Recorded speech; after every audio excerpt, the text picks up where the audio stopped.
What's up, everybody? Welcome back. Did y'all see that? What? Let's just throw Scream 6 in there for like It my was good. favorite movie. It was really good. The best of the franchise, in my opinion, since the first one. Yeah. Ginny and Ally, welcome inside the Crazy Ant Farm. How are you guys?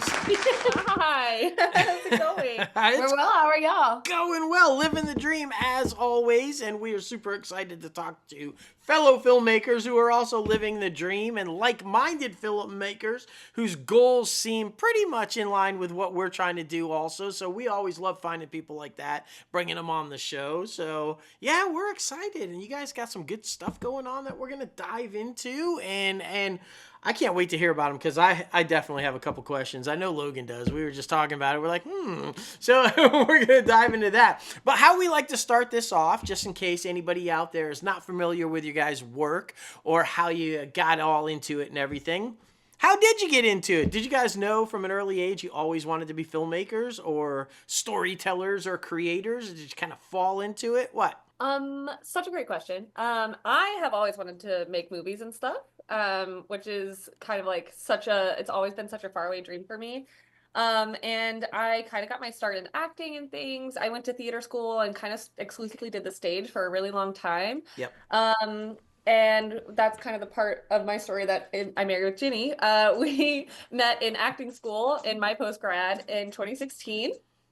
Ginny, however, is an incredible writer and wrote a series of short stories all through the pandemic that we now have since been trying to turn into a series of short films. So I've been directing since 2020 and exclusively in film since 2021. Yeah, we met, as she was saying, in acting school, at Atlantic Acting School in New York. And I think both of us with our background, I also have a massive background in theater and have been working. I started as an actor in theater about, oh gosh, nearly a decade ago, and living in the city. And we've had this approach for a long time with theater of wanting to make art and make theater and art in general that was the art we wanted to see. Yes. Specifically in theater that has become so regurgitated in a way, so commercial, where we're losing sense of the politically driven, emotionally driven,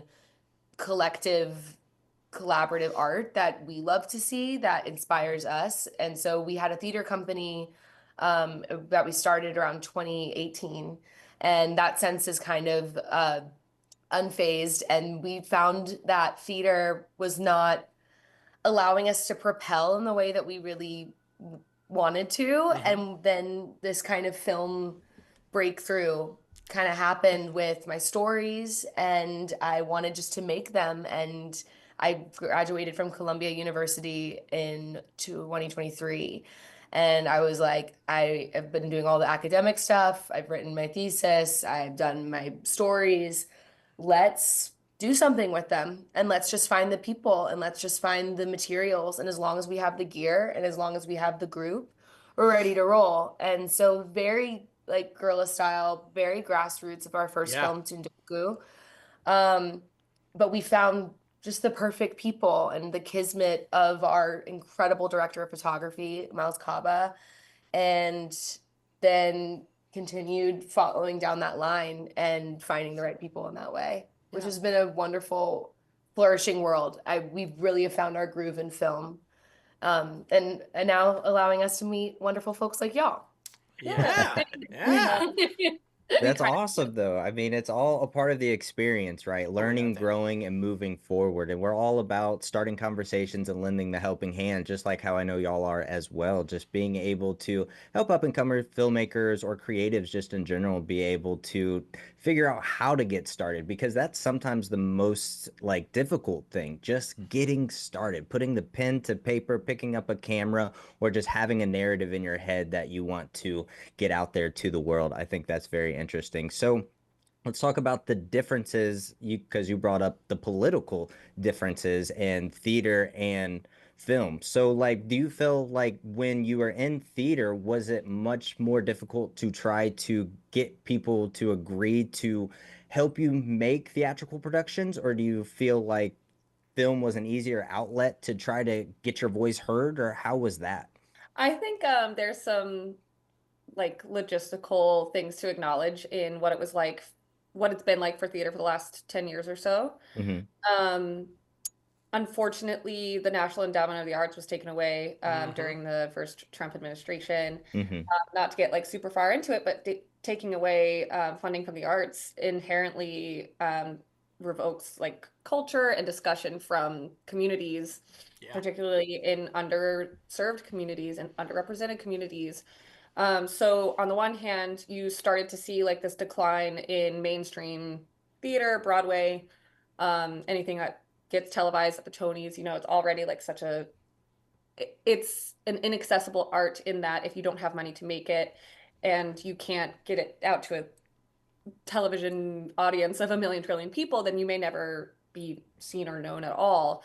Especially because, I got my start in community theater in Charleston, South Carolina, and there was such a beautiful, beautiful, thriving arts community there that is dwindling because the hub of it all is trying to be more shopping and restaurant centric as opposed to creating a community and Yeah. storytelling culture. So as their funding in the arts got taken away, you saw a huge decline in new and risky storytelling, and those are the types of risks and the type of stories that brought us Hamilton, that brought us Wicked, that brought us Rent, that brought us you know um, so many incredible stories written by people of color, queer people, things like that. Now here we are in 2025, and you see A, B, and C movie from the 80s on Broadway, or you see you see like Tootsie the musical, you see Mrs. Doubtfire the musical, Beetlejuice the musical, Mean Girls the musical, and it became Mean Girls the musical, the movie, the musical, the movie. And Literally, so yeah. it's just it's just regurgitated, as Jenny said. And Yeah. for the both of us in particular, that really inspired us. On the one hand, a good friend of ours, nice old friend, brought us a book called How to Fight Tyranny on Tyranny. It's a Mm. very small book, and it's all about how fascist power comes to rise Hmm. in governments and things. And so the first and foremost thing is that you take away education funding and Yeah. getting education out into these smaller communities. And that automatically takes away discussion, it takes away thought, critical thinking, all the things that bring you to the arts and things that the arts promote. So when we did start our theater company in 2018, it was all in rooted in education, and it was Hmm. all rooted in telling new stories, and ideally promoted by um, non-white, non-hetero voices.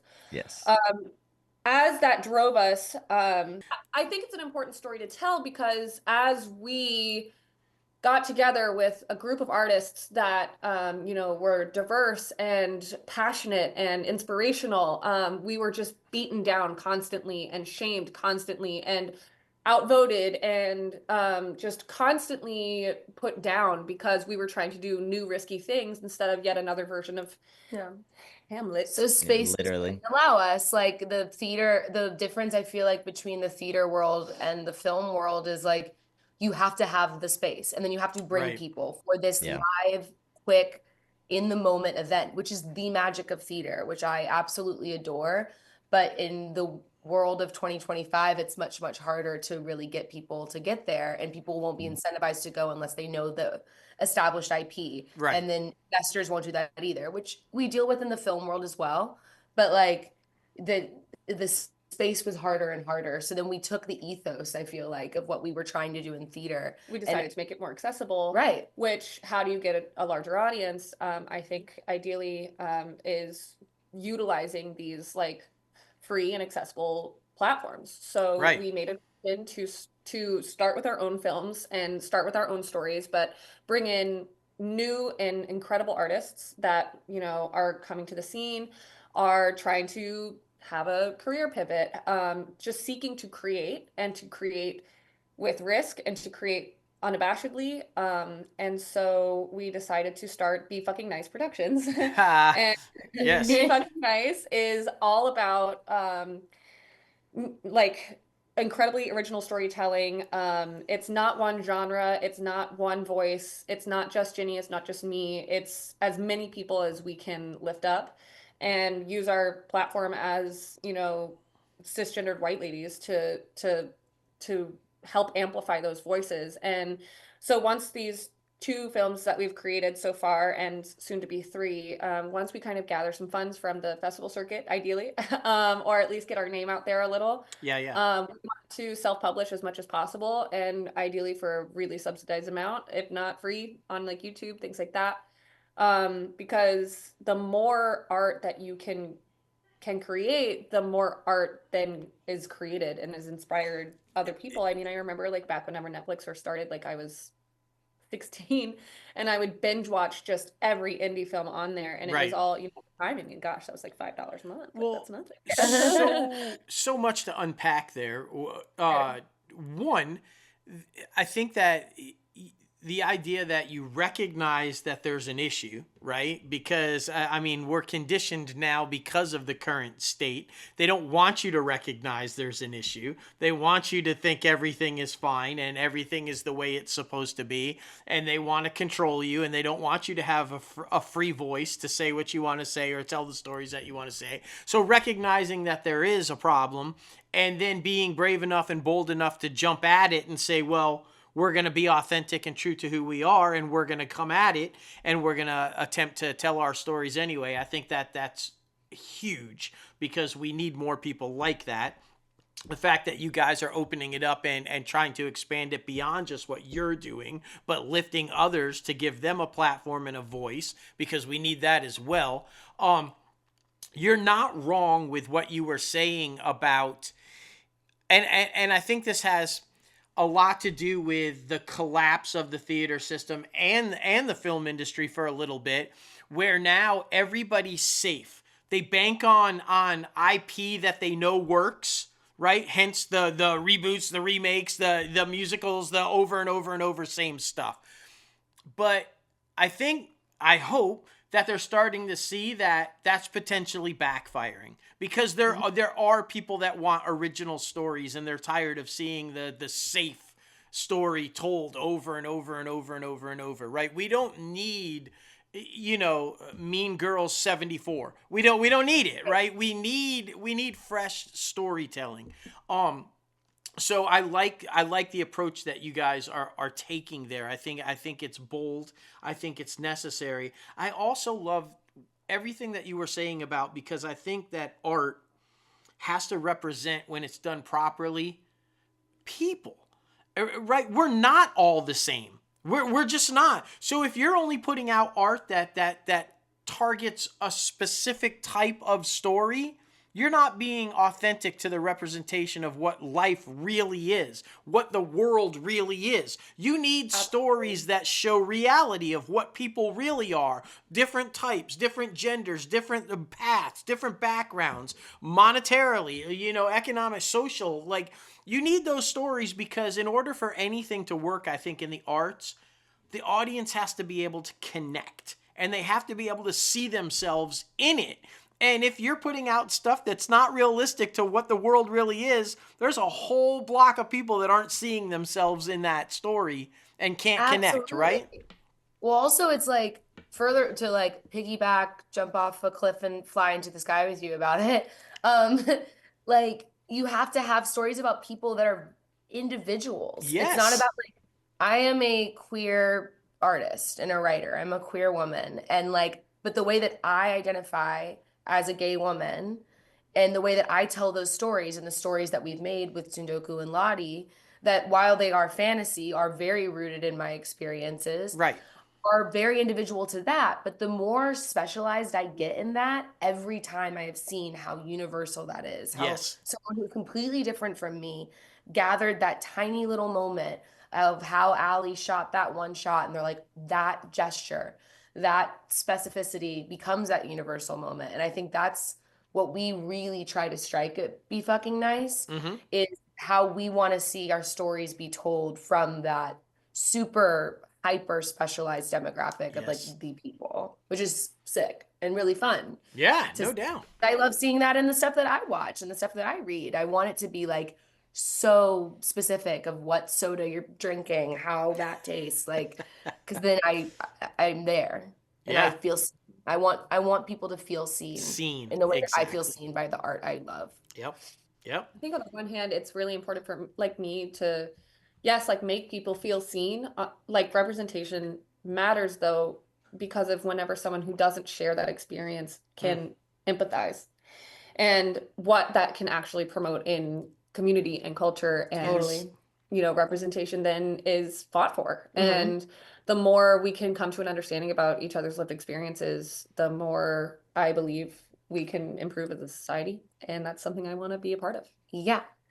Oof, completely agree. We are cooking now. Oh my goodness, we're feeling good. Wow. Yes. Ha! Yes. That feels Sure. great. Just to be able to think about all of these different outcomes because we always say the best form of education is through entertainment, just so that, you're not sitting down, all right, let's sit down and have this conversation about suicide. Let's sit down and have this conversation about the border crisis, whatever.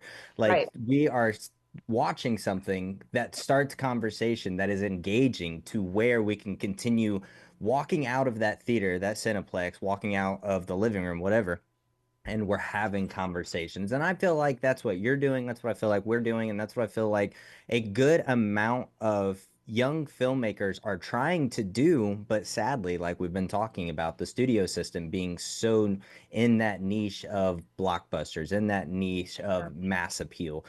Because we saw a couple weeks ago for this recording that Novocaine, which seemed like a completely different new idea that I haven't seen before in my lifetime, it didn't do Right. that well at the box office. So, it's that type of stuff where you're like, you want new stories so bad, but then like it doesn't get pushed enough because I felt like if that had a nice TikTok following, I felt like that could have went somewhere nice.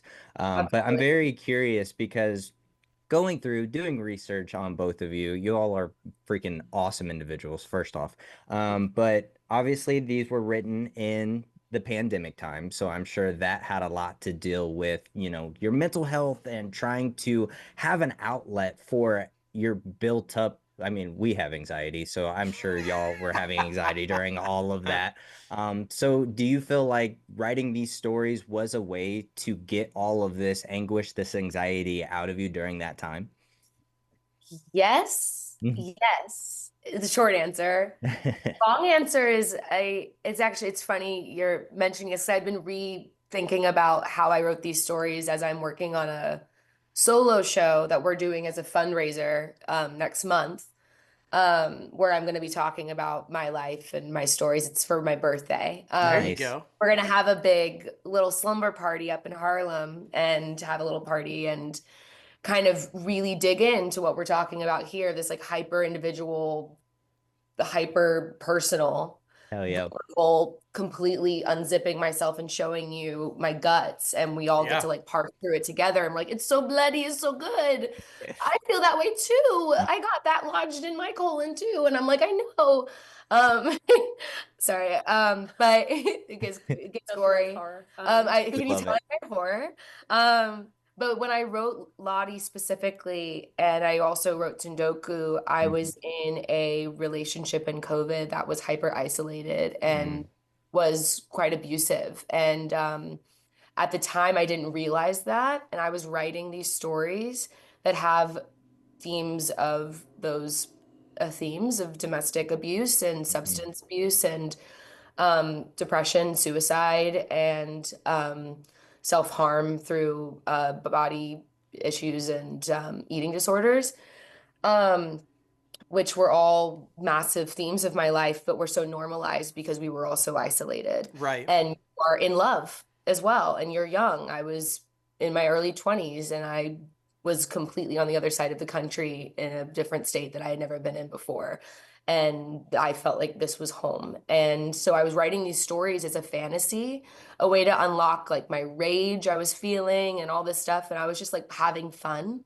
And then in retrospect, I looked back at those stories and after I left this abusive relationship, after I found myself in a different way, I refound myself.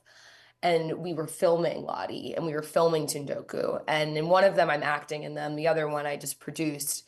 And living those stories again and seeing them through the eyes of our DP, through our AD, through our actors, and them coming up to me individually and being like, I've been there. And then I was Mm-hmm. looking back at it and I was like, I was there. This wasn't fantasy.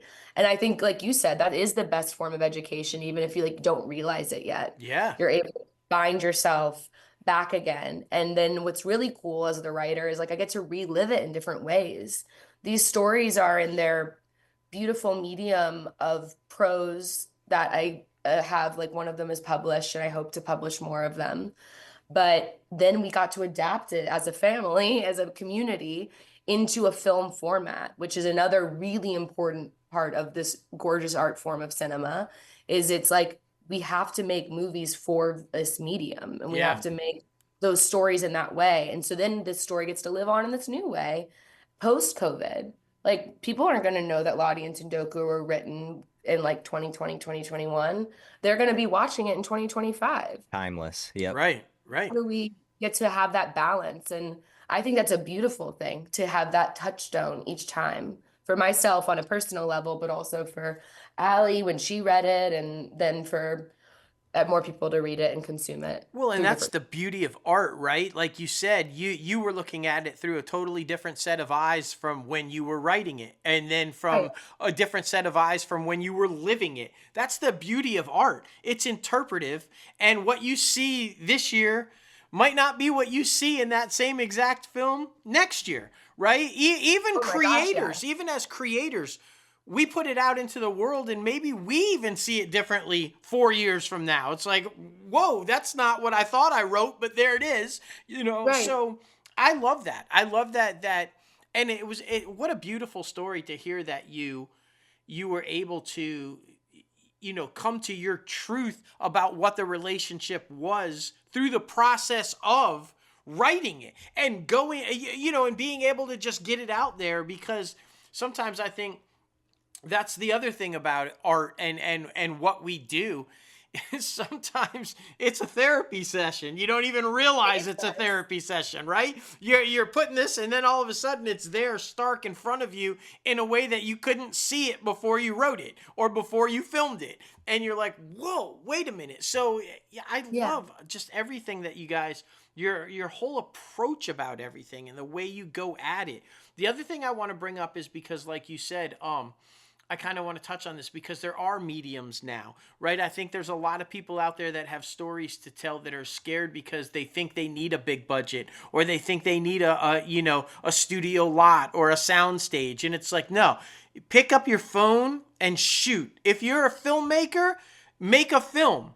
And like you said at the very beginning of this thing, find your people.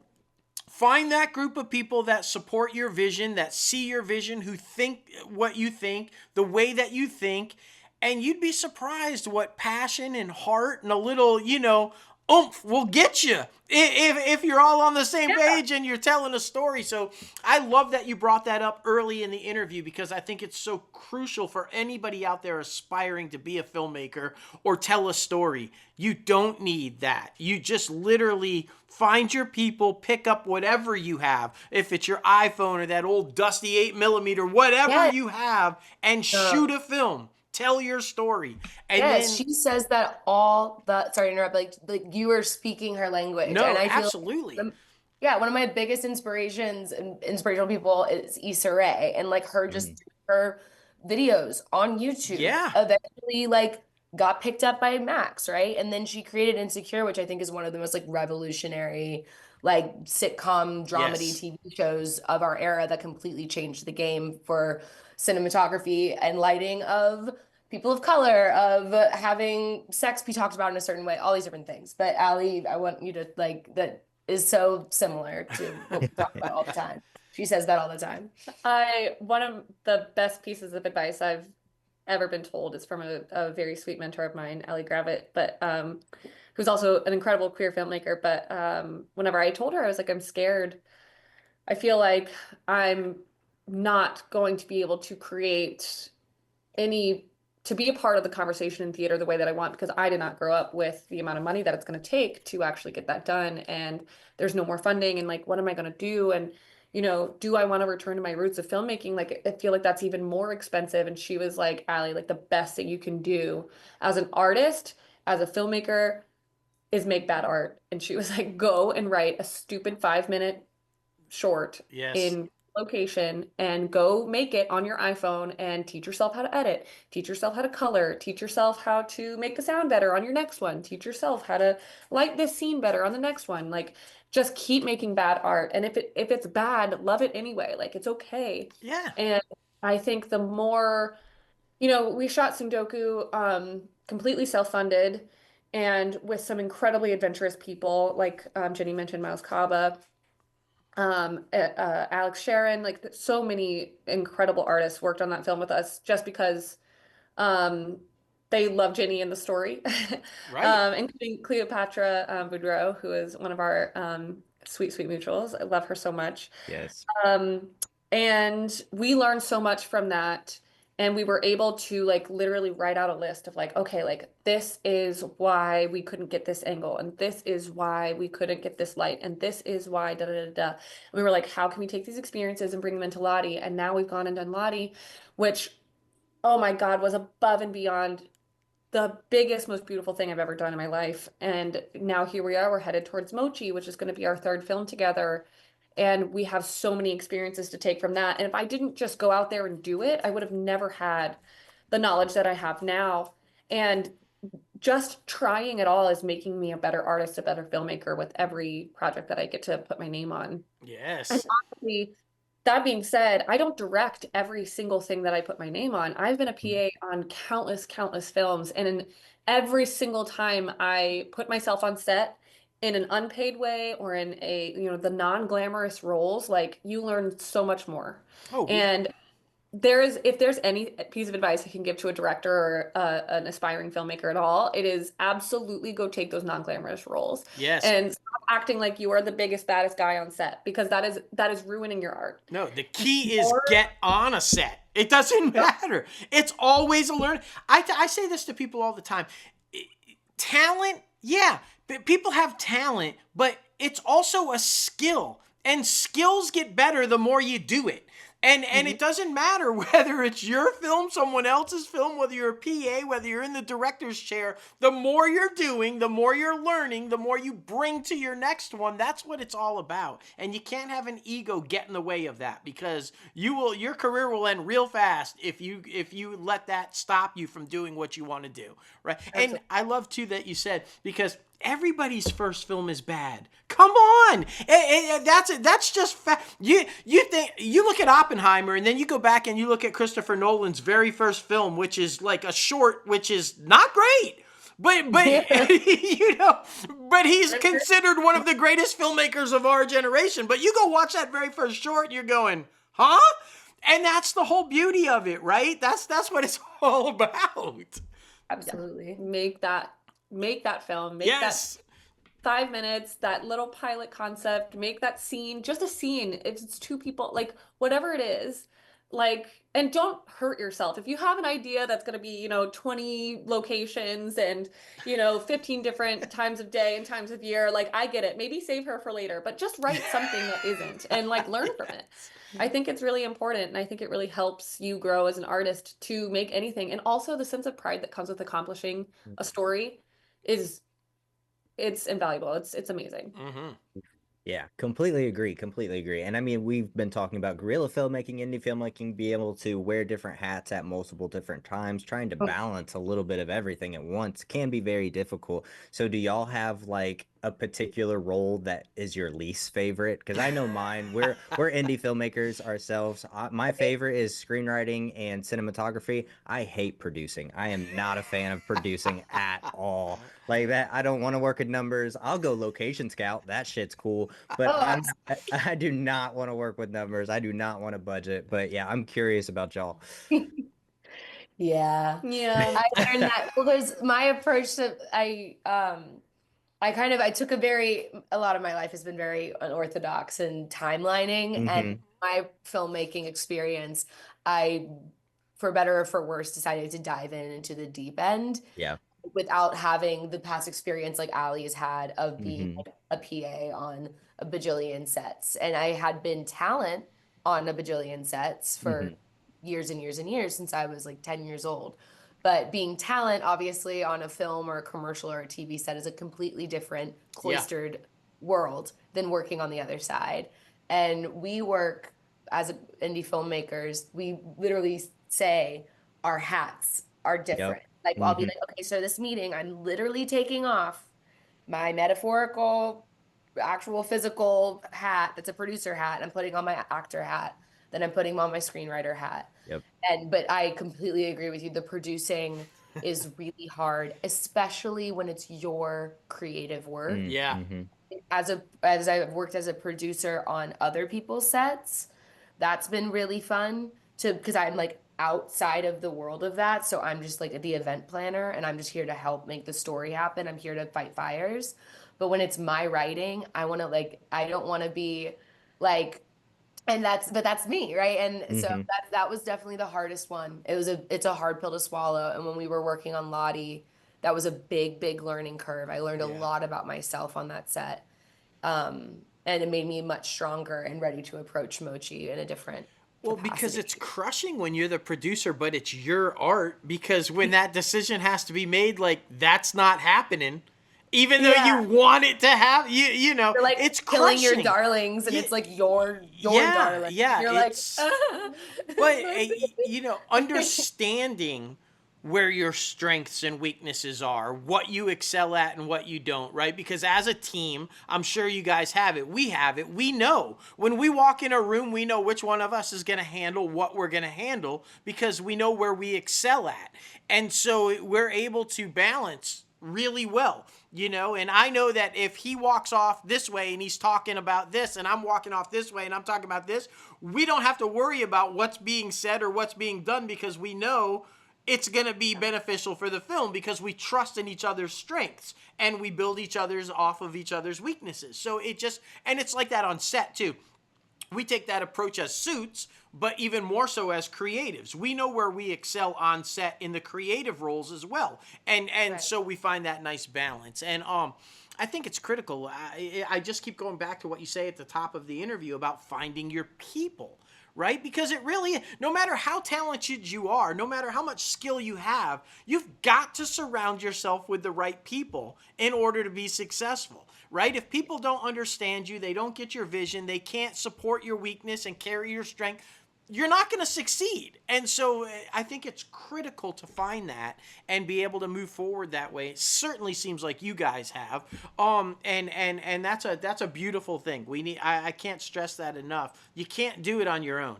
It's an impossible game to do it on your own. Nobody can do it on their own. And sharing what you know. That's the other thing, which I find a lot of people are still hesitant. It's like, if you learned how to do something because you did something wrong and now you know, what's wrong with passing that on to somebody else so they don't make that mistake? It's critical, I think, to be able to share what you know. That's how we're all going to make it. That's how our stories are going to get told. That's how we're going to change the world, by sharing what we know, right? I think the importance of, well, I guess the difference and something that we hold very important of what Ginny and I are doing when we create art and how we create our art is being constantly and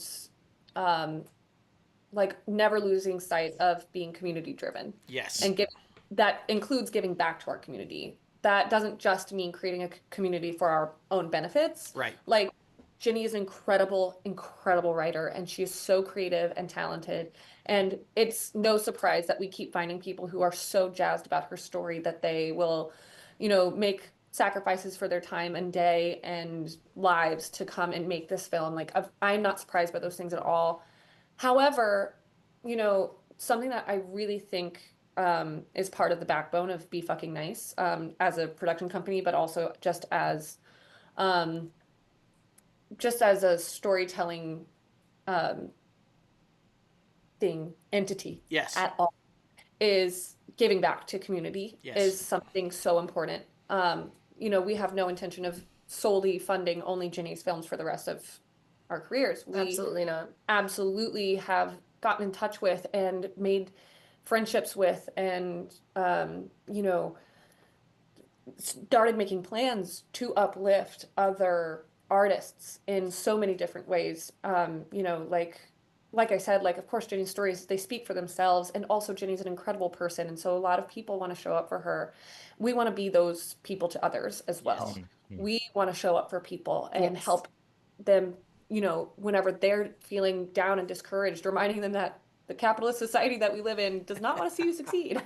Let us give you our platform. Let us, you know, help you. I have these skills, A, B, and C. Like, how can they help you today?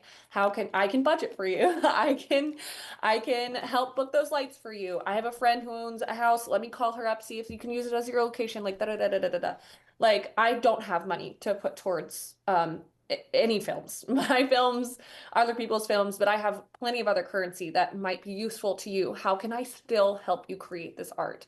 And I think it's really important for a lot of people who do go out and seek, like, oh, like I have to find my people. Yes, you do, but also, you know, give back, constantly give back. Remain in a place of gratitude to the people that come and show up for you. And don't be so above doing the same for them. You Yeah. know, Oh, I think a lot of absolutely. people, like whenever I was being taught as an actor to make connections, it was always about, you never know, like they could get you a job. They could get you in front of this person. You never know what these people can give to you and what they can give to you. And I remember along the way just being like, but what can I also give to the people who support me? Like, That's why would right. I stop there? Right. Why is it so transactional and Yeah.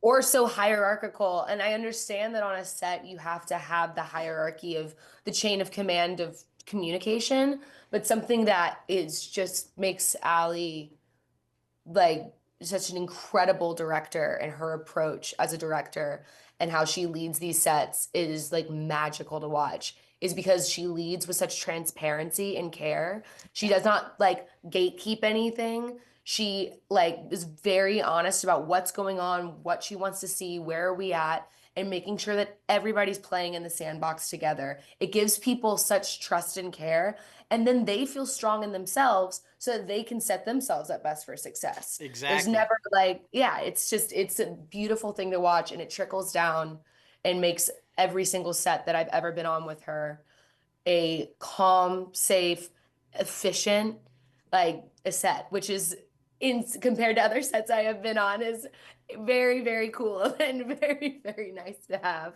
No doubt. Oh my goodness. Well, it's crazy because we have so much in common just as team duos. Like, it's absolutely wild. Allie, you never answered. What is your least favorite? I'm very curious because you seem like you do a little bit of everything. She does. Yeah, talk about multiple hats. I am kind of a control freak, so I really like to wear as many hats as possible. But also, like Ginny said, I will never shy away from the power of collaboration. Um, that being said, I like to bring my experiences to a lot of different areas of film. I'm very, very fulfilled by a lot of places in the arts. I think the most stressful is definitely producing, but it's where I feel the most productive. So I don't hate that very much. Directing, I think, is exactly where I belong. I love bringing my skill set to directing. You know, I've been a lighting designer before. I've been a writer before. I have been a director. I've been a grip. I've been a PA. I've done it all. So I love being able to at least know all those things and bring it to directing. Exactly. And yeah, I think the more skills you can have, the better a director you'll ever be. Absolutely. I don't know. I gotta be honest. I love wearing all those hats. Yeah. Being a first AD is so fulfilling. I love being able to show up for somebody and have their back. You know, being a producer and knowing that, you know, you can field and think on your feet and problem solve. You know, I'm an older sister, so I'll take on anything you need. Yeah. Just let me know what you need. I think the positive thing about producing too is just like being aware of the entire process. That was Yes, yeah. like a Yeah. beautiful learning lesson for me, was like being there from very inception to the last moment of post. Like I'll tell you what, post is hard. Post It is is. Post is crazy Post is hard. Yeah. really hard, and I don't like it. post is No. hard and long, Yes. and you need more money than you think. Oh, without doubt, without doubt. It's always, speaking from the producer hat right now, it's always underfunded. People don't understand how important Always. they want to throw all the money at shooting I'm like, no, no, no, no, no. But then you need to forget that on set, people are like, "Oh, we'll fix it in post." And I'm like, Yeah. exactly, "Hmm." exactly. But And you then gotta you have maybe realize like 3 "we'll fix it in post" coupons on set. And then once without you use up those coupons, you gotta figure it out on set. yes. Exactly. And I love no, I want to say I love that you keep referencing, you've been a PA, you've been a first AD, you've got, same with me. And that's how we try to, guide everybody that's working with us as well, because I always knew that directing was the end goal. That's what I wanted to do. But I also felt like, how can I possibly do that if I don't have an understanding of what everybody does on the set? How can I do? So I went out of my way to, I'm going to be a PA. I'm going to be a grip. I'm going to light this thing. I'm going to shoot this thing. I'm going to build this rig. I'm going to be an AD. I'm going to be, because by no means am I an expert in all that stuff, but I have a knowledge of how it's supposed to work. And that makes me the best director that I can be, right? And I just bring that with me. And then I think the other thing is, and I think you were kind of alluding to this with around it without so much saying it, is listening. Right? I remind everybody out there that a successful set, as a director, you are not just the boss and yelling action.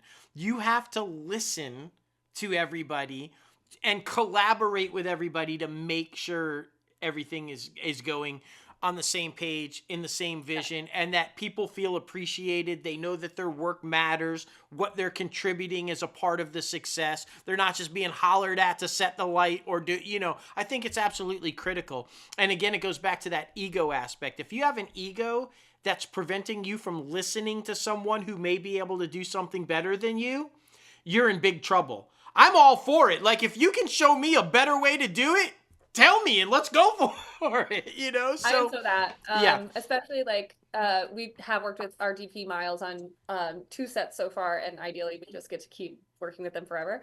But I came to them at the very beginning on our first film, and I was like, I don't know everything. Yeah. Yeah. And I'm so sorry to annoy the piss out of you through this process, but I'm really hoping you can teach me about A, B, and C. And they were like, okay, I will take the time and I will teach. I will take the time and I'll teach you. And they have, oh my gosh, and they've been such a big part of my growth in this whole journey. Just about growth and learning from each other, and also like you said, like admitting, like, hey, I don't have to know everything. No, yeah.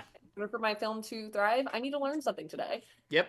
That's Your it. suggestion. And I think that also like goes into the power of collaboration, is knowing that this PA, oh my gosh, I had a PA one time like look at me and be like, hey, like, did you know that she had her hair on the other side in that last shot? And I'd be like, oh my God, thank God you told me.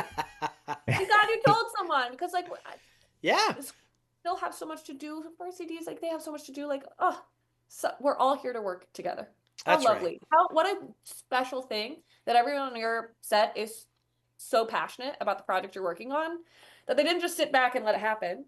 That's right. They Yeah, they're not telling you something to be difficult. They're telling you because they want the best possible project as well, right? They want that finished product to be the best possible thing. They want to see your vision come to life. So if they're taking the time to interrupt you and say, hey, that ain't right, maybe we should, they're doing it out of a place of love, a place of, we want your vision to be successful. So if you come at it like, keep your mouth shut, I'm the director, you're in big trouble. That's all I'm saying. You can't come at it like that. You got to listen to people and go, hey, thanks so much for telling me and saying this ain't right.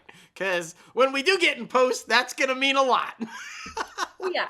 Yeah. Oh, yeah. That's so funny. I love it. I love it. Well, what we like to do to round out the interviews is hit you guys with a few popcorn questions. These are just fun, uplifting questions that, you may not have even ever thought of before. This first one, though, I feel like, y'all's dynamic, it seems very fun, very playful, and very, we can get down and get to business if we need to. But what was the funniest or most memorable moment on one of these sets that y'all participated together?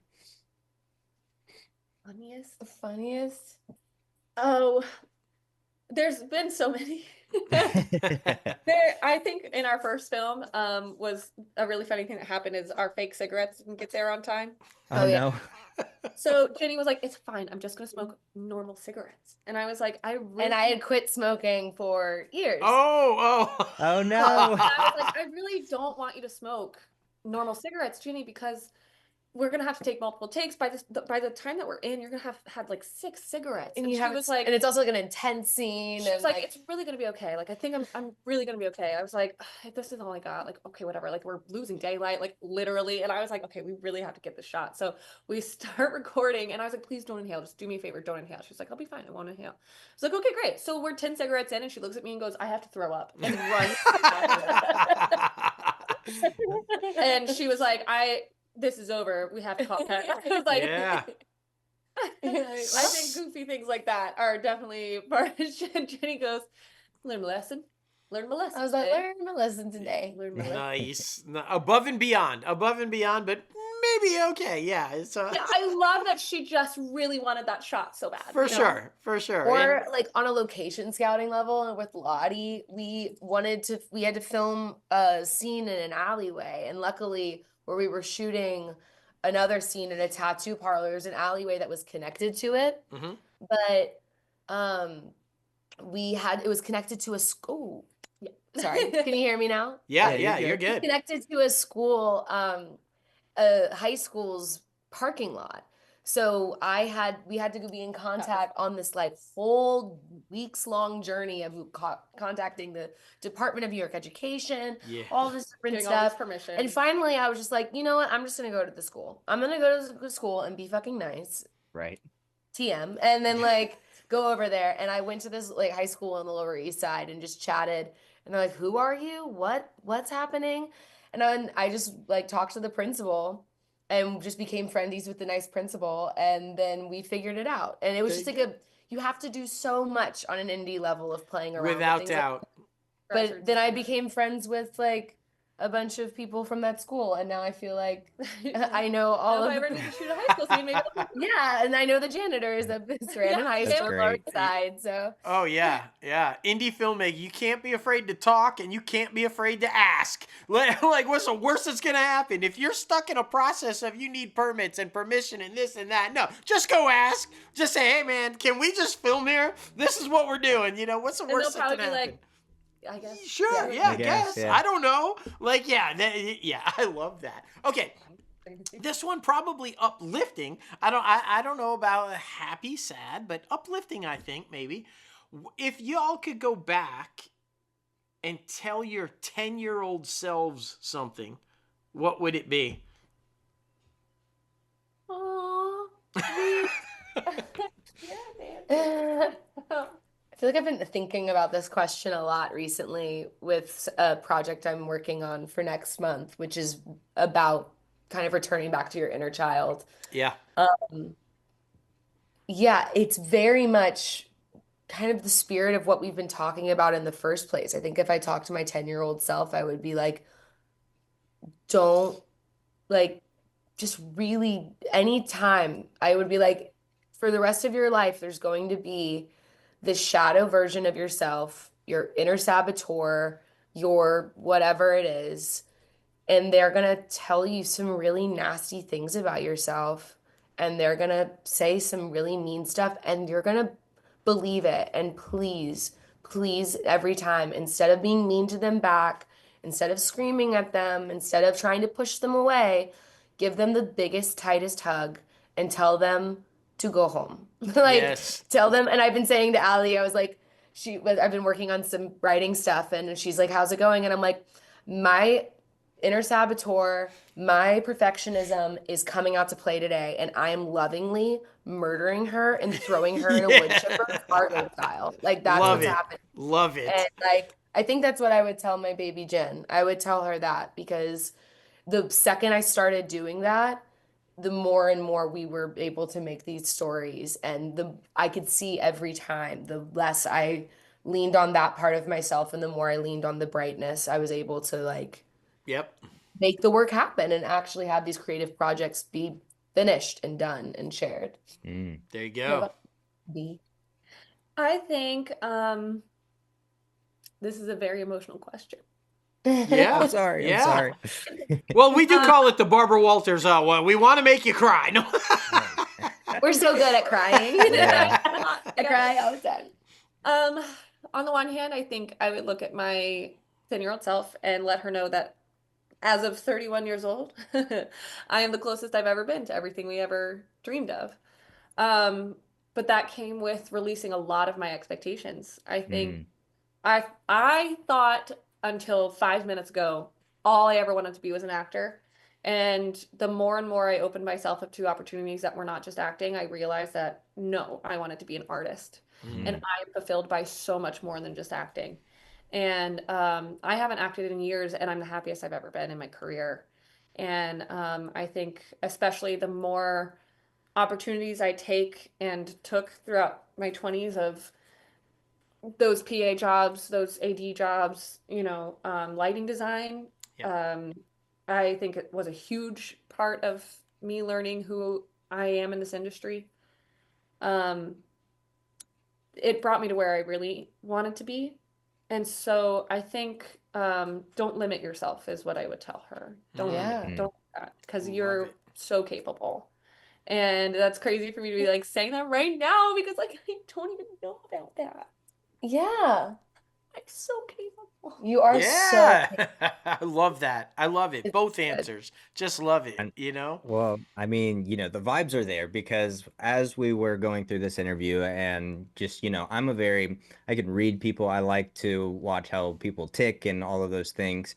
Allie, I can tell you cannot take a compliment, but trust me, you are going to do amazing things in your career. I can already tell you're very motivated, just like Jenny with your GCU. I love that. I think both of you are Yes. going to do absolutely amazing. So please, please, please know you always have our support. We are always here to help in any way we can, promoting on social media, donating, doing anything we can. Of course, we're here for that. But our final question, I want to have it be a little bit lighter note because we've gone through the mountains, we've gone through the valleys, and let's come out on the other side to look at the beautiful sunset over the ocean. Oh, If you could live in any film or television show, what film or television show would it be? I know this is a hard one. what would you say, B? Oh, mine's so toxic, but it's not. But I don't want it to be. I would want it to not be. I would be the non-toxic version of Almost Famous. Oh, Oh, I I love love nice. that. that. I love rock. Nice. I love rock and roll. I love that. The first thing that came to my head, and I don't know if this would be my final answer, but I'll go with the first thing that came to my head. I'd love to live in an animated universe. Oh And I yeah. think y'all know the show Tuca and Birdie. Yeah, I Yeah. Oh know. yeah. Oh, yeah. Yeah, I would because I love if you all have read or seen any of my stuff, I love a magical realism universe, like half Yeah, fantasy, yeah. half grounded in reality universe.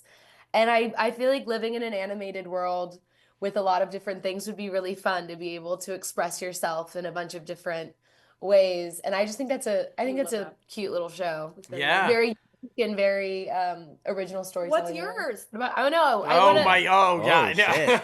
This has never Yeah. happened, okay? Yeah. We have never had a What's flip yours? squid. I What, know it's Shit. very weird on the interview side. I'm like, we're having a conversation. Yeah. Please tell us what your thoughts are.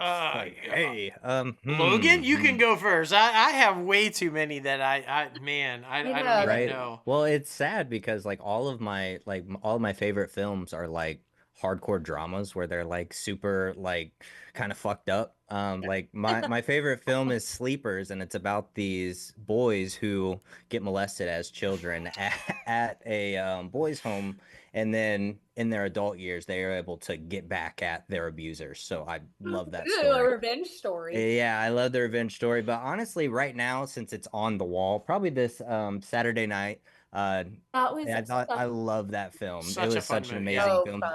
Yeah. I feel like, Dustin and myself, we thrive in chaos and we're able to overcome anything and just get something out there. And I think, that we try to not have it be so chaotic, but we thrive in chaos. So yeah, I would say probably Saturday night. Well, you know what? I'm gonna go animated just because you brought up the animated world. I'd like to live in Looney Tunes and help Coyote once and for all beat that damn bird, right? Like, Roadrunner doesn't have to win every time, okay?